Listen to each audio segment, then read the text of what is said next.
Hoy vamos a hablar acerca de cambios geológicos en nuestra clase conciencia.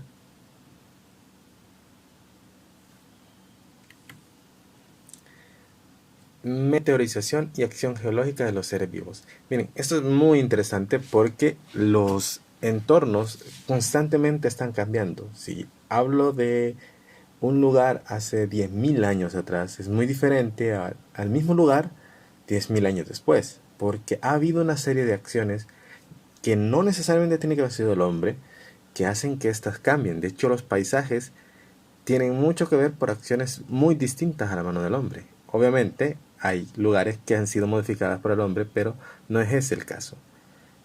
Lo que pasa es que los procesos geológicos externos comprenden la meteorización, la erosión, el transporte y la deposición. Okay. Vamos a decirlo de nuevo más despacio. La meteorización, anótalo, la erosión, el transporte y la deposición se debe a la interacción de parte de la parte rocosa del planeta con la atmósfera, la biosfera y la hidrosfera. Por ejemplo, el granito, que es roca ígnea, se desintegra ante la inclemencia del ambiente. Te voy a mostrar. Entonces dijimos que existen tres factores para que las rocas pues se modifiquen. Y estas porque interactúan con la atmósfera, la hidrosfera y la biosfera. La atmósfera, pues todo lo que hay en el aire. La hidrosfera, todo lo que hay en la tierra. Y la biosfera, la hidrosfera, todo lo que hay que es agua, ríos, mares, lluvia. Y la biosfera, pues todo lo que es plantas, animales, etc. Sí, todos estos factores que interactúan con la roca hacen que se modifiquen con el tiempo y van creando diferentes paisajes o diferentes situaciones que vamos a ir viendo. Entonces, la meteorización, por ejemplo, y la erosión son cosas diferentes y lo vamos a ir viendo poco a poco. Pero la rotura de las rocas incrementa el área mineral. O sea, es decir, la roca se rompe, pues obviamente comienza a ver como polvito o arena. De hecho, mucha arena es roca fragmentada. La que tenemos, por ejemplo, en las playas de El Salvador es de ese tipo. Y entonces deja expuesta a muchos reactivos químicos. Los materiales rocosos se fragmentan debido a la diferencia de temperaturas, el agua, el hielo, la presencia de sustancias químicas, el viento y otros. Y a este proceso de fragmentación se le denomina meteorización. Ojo, todo lo que sea romper la roca, o sea, si bien el estilo picapiedra, es meteorización. Por los factores que sean, que ya sea porque fue el agua, porque fue la temperatura, porque fue el hielo, porque fue la presencia de sustancias químicas, porque el ambiente era muy salado, etc. Todos esos factores, el viento, puede hacer que la roca se fragmente. Entonces lo vamos a llamar meteorización. Entonces, el término meteorización alude a los procesos externos que operan en la superficie rocosa o cerca de ella, a través de los cuales las rocas sufren descomposición química y desintegración mecánica. O sea, son cosas diferentes. Una descomposición química, pues obviamente porque hubo una reacción con un elemento del ambiente que llegó en su momento, que puede incluso ser orina, heces de animales, etcétera, que hacen esa reacción química. Y la desintegración mecánica, que es a causa de cambios de temperatura y la acción de la lluvia, entre otros. ¿Han oído el dicho gota a gota se ablanda la roca? Bueno, más o menos es lo mismo. O sea, esa pequeña presión, pues poco a poco puede ir haciendo mella en la roca. Veamos la meteorización mecánica. En este proceso, la masa de roca sólida se rompe continuamente en fragmentos pequeños y eso altera el paisaje de la costa, un estuario o las cuencas hidrográficas. Este tipo de meteorización surge por acción del agua, porque viene el agua, choca, la fricción con las partículas arrastradas o por el aire o por el agua.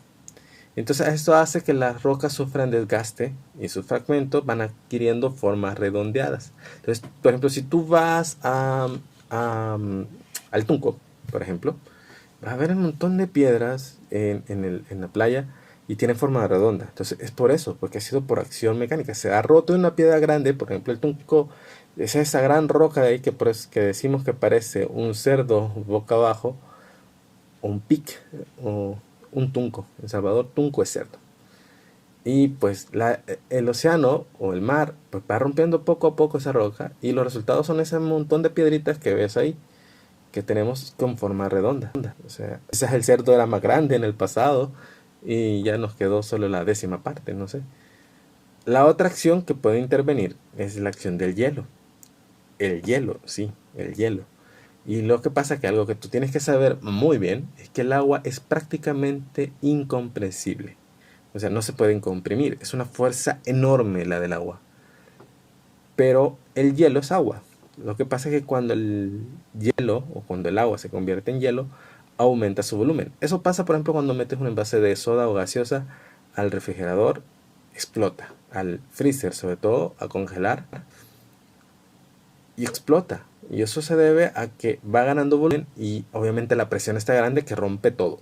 Es tan fuerte que puede romper roca. Entonces, pasa en lugares como por ejemplo en la Patagonia, que cuando el agua se congela, o sea, en el día está normal esa agua, pero en el día se congela y la roca tiene pequeños orificios, el agua que quedó ahí, pues empieza a expandirse y empieza a romper y a agrietar la roca. Y con el tiempo, ¡pum!, cede. Entonces, eso es un aumento de presión y temperatura enorme y la roca no lo resiste. También simplemente el hecho del cambio de temperatura, pero ya lo vamos a ver.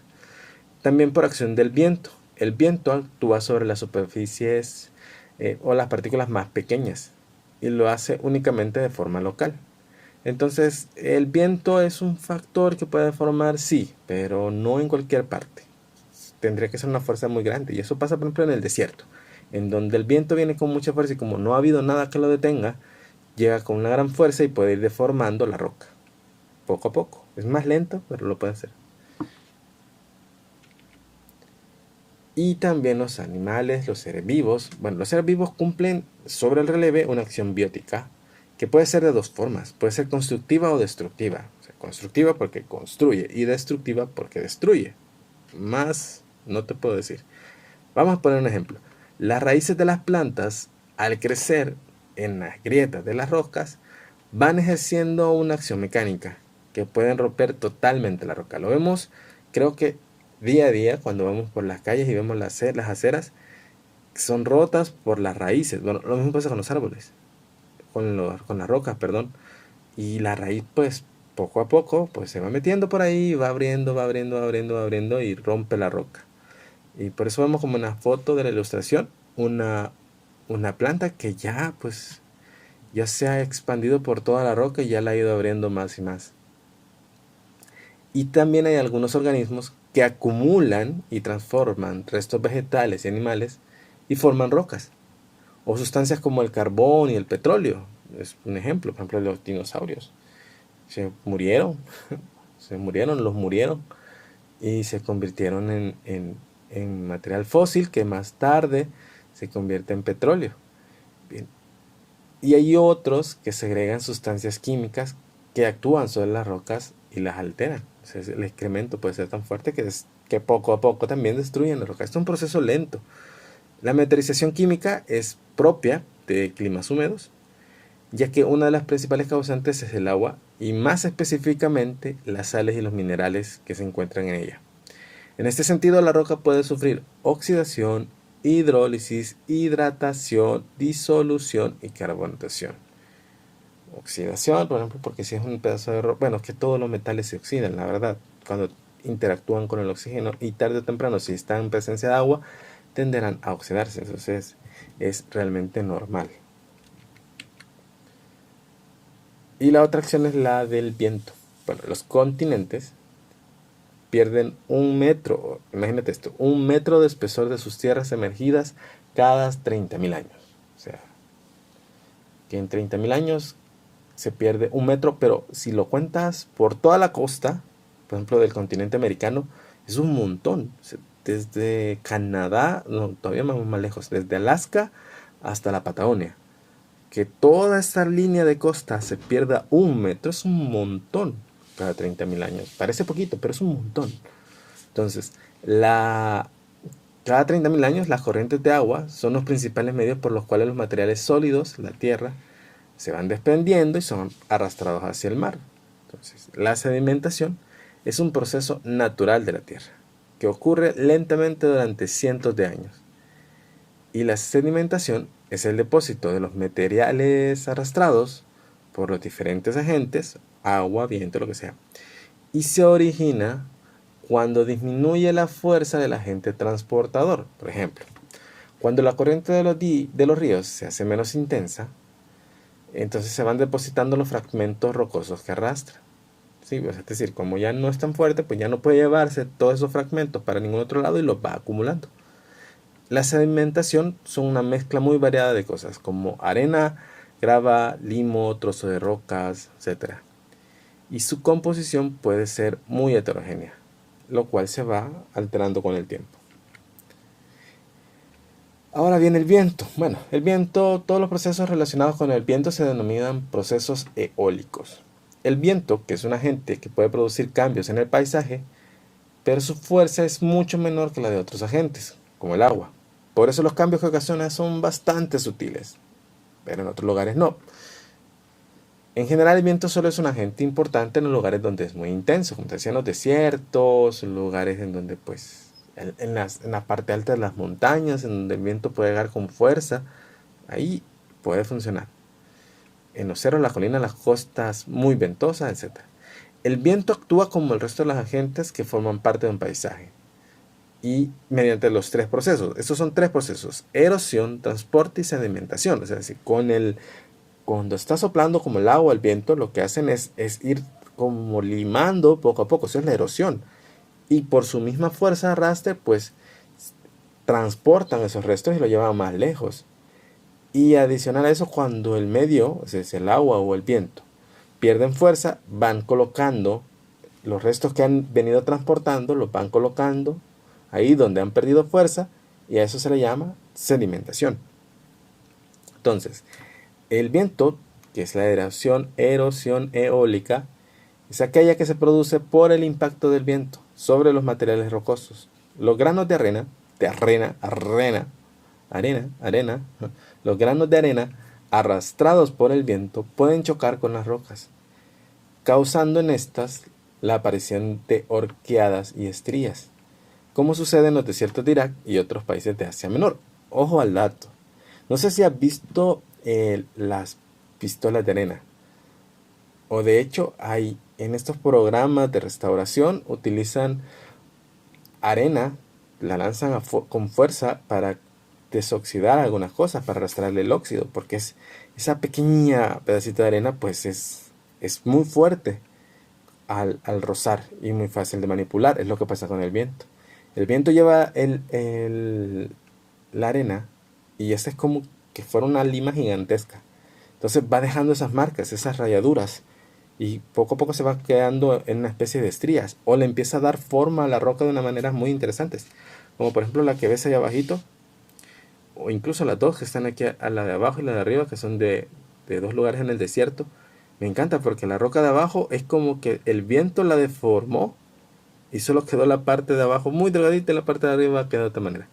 Había otra imagen que no usé por derechos de autor, pero parecían como que si hubiera alguien apilado dos rocas una encima de la otra, y que unas fueran, que solo se unían por un punto muy pequeño, pero eso había sido por pura acción del viento. Muy interesante. El transporte eólico es también poco intenso, entonces el viento solo puede arrastrar partículas de rocas bastante pequeñas, arena y grava. Entonces en los desiertos se puede observar la aparición de extensos campos empedrados que se deben a la acción transportadora del viento. No porque éste sea capaz de empujar las piedras, sino porque retira las partículas rocosas más pequeñas, dejando en su sitio las que no puede arrastrar. Entonces, como el viento no es tan fuerte como el agua para llevar, por ejemplo, roca, el mar, por ejemplo, tiene la fuerza para romper la roca y llevársela hasta la costa. El agua de los ríos también. Pero el viento como agente transportador no es tan fuerte. Se rompe la roca con el tiempo, la roca se rompe y la roca se cae, se desprende y rueda. El viento no se la puede llevar. Nunca he visto una roca llevada por el viento. Entonces queda ahí cerquita. Lo que el viento se puede llevar es arena, cosas muy pequeñas. Y lo último es la sedimentación eólica. Y tiene lugar cuando cesa la fuerza del viento o cuando éste choca con alguna irregularidad del terreno. Ejemplo de esto son las dunas de los desiertos. ¿Ves el desierto que tiene como unas montañitas? Bueno, cuando el viento choca ahí, pues ahí va depositando la arena que ha venido trayendo y ahí lo coloca. Es decir, que si estuviéramos en el desierto y estuviéramos recibiendo todo ese aire, pues sería algo hiriente. De hecho, ahora entiendo por qué utilizan estas cosas para taparse los ojos, etcétera. Debe ser terrible. La acción geológica del agua. Una roca puede fragmentarse, por ejemplo, si durante la noche se congela el agua, ya te lo había dicho, contenida en sus grietas, porque el aumento del volumen del agua al congelarse causa una fuerte presión que llega a romper la roca. En este caso el agua y los cambios de temperatura son los agentes que han originado la meteorización en ese conjunto rocoso.